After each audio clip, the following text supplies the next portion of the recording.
I news చెప్పినట్టుగానే అన్నామలైకు పెద్దల సభకు వెళ్లనున్నారు.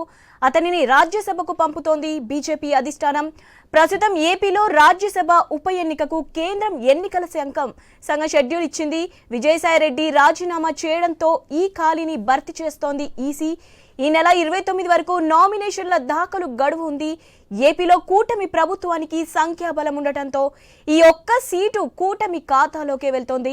ఈ సీటును బీజేపీ తీసుకుంటుందని, ఆ సీటును అన్నామలైకి ఇస్తుందని సమాచారం. ఈ క్రమంలో ఢిల్లీ టూర్లో ఉన్న ముఖ్యమంత్రి చంద్రబాబు పార్టీ పెద్దలతో సమావేశమై ఖరారు చేయనున్నారు. రైట్, దీనిపై మరిన్ని అప్డేట్స్ మా విజయవాడ ప్రతినిధి హరీష్ ఫోన్ లైన్ లో అందించనున్నారు. హరీష్, అప్డేట్స్ ఏంటి?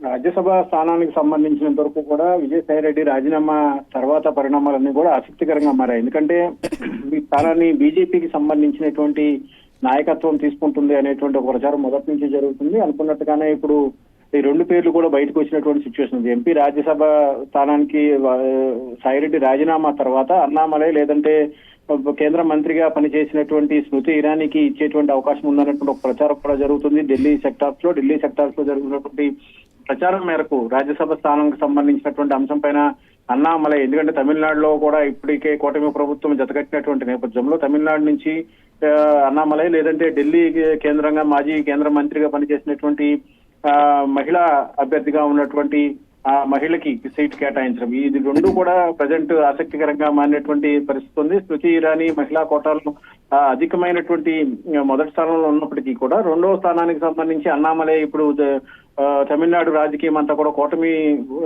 పార్టీలకి జతకట్టినటువంటి సిచ్యువేషన్. సో ఇప్పుడు తమిళనాడు, అందులోనూ ఏపీకి పక్కనే రాష్ట్రం కాబట్టి తమిళనాడు నుంచి ఇచ్చేటువంటి అవకాశం ఉంటుంది, సభ స్థానం ఇచ్చేటువంటి అవకాశం ఉంటుందా అనేది కూడా ఇప్పుడు చర్చగా మారింది. ఈ అంశానికి సంబంధించి ఇప్పటికే ఢిల్లీ టూర్ లో ఉన్నటువంటి ముఖ్యమంత్రి నారా చంద్రబాబు నాయుడు ఈ రోజు ఫైనల్ చేసేటువంటి అవకాశం ఉంది. ఎందుకంటే ఇప్పటికే నోటిఫికేషన్ కూడా విడుదలైనటువంటి నేపథ్యంలో ఢిల్లీ టూర్ లో ఫైనలైజ్ చేసేటువంటి అవకాశం కూడా ఉందన్నటువంటి ఒక ప్రచారం కూడా జరుగుతుంది. ఇప్పటికే కేంద్ర మంత్రులు కూడా ఆయన కలిశారు. మరి కాసేపట్లో అమిత్ షా లాంటి కీలక నేతలతో కూడా చంద్రబాబు భేటీ కాబోతున్నారు. సో ఇప్పుడు తమిళనాడు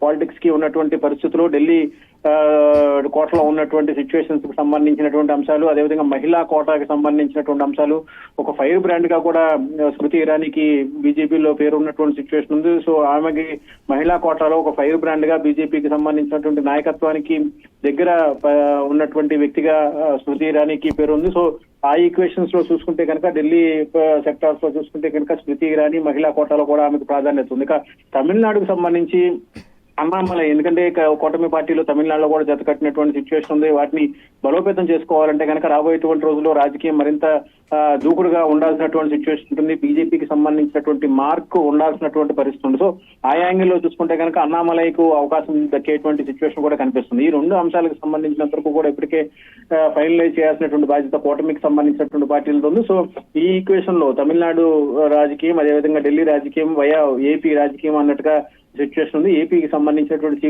సీటు సాయిరెడ్డి రాజీనామా తర్వాత పరిణామాలన్నీ కూడా ఇప్పుడు ఎలాంటి పరిస్థితులకు మారుతాయి, రాబోయేటువంటి రోజుల్లో ఏపీకి సంబంధించినటువంటి రాజ్యసభ స్థానం బీజేపీకి అనేటువంటి ఒక ప్రచారం కూడా జరిగింది. అందులో భాగంగానే బీజేపీ కూటమి పార్టీ నుంచి తీసుకునేటువంటి అవకాశం కూడా మనకి కనిపిస్తోంది. శివాని.